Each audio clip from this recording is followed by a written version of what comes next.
কি কাজ করলে কোরবানি অর্থহীন হয়ে যেতে পারে?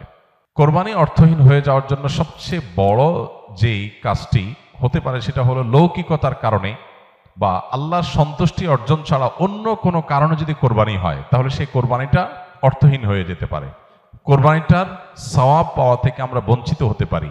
আল্লাহর কাছে এর কোনো বিনিময় আমাদের নাও থাকতে পারে যদি আমাদের ইখলাস না থাকে।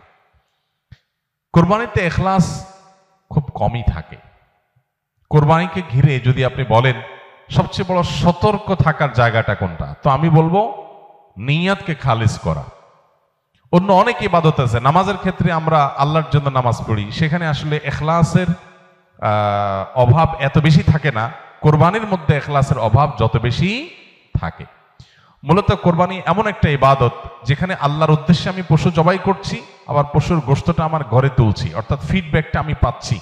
এরকম জায়গা যেখানে অর্থনৈতিক বা আর্থিক ইবাদত, সে আর্থিক ইবাদতের ফিডব্যাক বা উপকারিতা যদি আমরা নিজেরা পাই, সেখানে ইখলাস ধরে রাখাটা আসলে কঠিন হয়। কোরবানিটা সেরকম একটা ইবাদত। এই জন্য আমি কোরবানি কেন করছি এটা আগে ক্লিয়ার করতে হবে। আল্লাহ বলেছেন লা ইয়ানালাল্লাহু লুহুমুহা ওয়ালা দিমাউহা ওয়ালাকিন ইয়ানালুহু আত-তাকওয়া মিনকুম।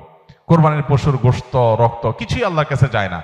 যেই চেতনা থেকে, যেই তাকওয়ার সুপ্ত চেতনা থেকে আমরা কোরবানি করি সেটা আল্লাহর কাছে ঠিকই যায়। সো ইখলাসটা এনশিওর করতে হবে, না হলে কোরবানি অর্থহীন হয়ে যেতে পারে। অনেকে আছেন প্রতি বছর কোরবানি করি, এবছর যদি না করি ছেলেমেয়েরা কার মুখের দিকে চেয়ে থাকবে। তাহলে এটা সামাজিক মর্যাদা রক্ষার কোরবানি হলো, আল্লাহর উদ্দেশ্যে না। অনেকে হয়তো মনে করেন যে আমরা প্রতি বছর গরু কোরবানি দেই, এবছর টাকা নাই, ধার করে হলেও দিতে হবে। কেন? কারণ আমাদের মুখ থাকবে না, মান সম্মান থাকবে না যদি ছাগল দেই, মানুষ মনে করবে গরিব হয়ে গেছি। এই যে মানুষ কি মনে করবে সেই চিন্তা থেকে আমি গরু কোরবানি করলাম, অর্থহীন হয়ে যেতে পারে কোরবানি। ঠিক একইভাবে নতুন আত্মীয় হয়েছে, অন্যান্যবার কোরবানি করি বা না করি, এইবার তো করতেই হবে, মেয়ে বিয়ে দিয়েছি, বিয়ের বাড়ির মেহমানরা আসবে, তারা জানবে, তো এবার কোরবানি না দিলে তো মুখ থাকে না। কোরবানি আমার উপরে আবশ্যক হয় না, তারপরে আমি কোরবানি করতেছি কেন? ব্যয়কে দেখানোর জন্য। ইখলাস নষ্ট হয়ে গেল।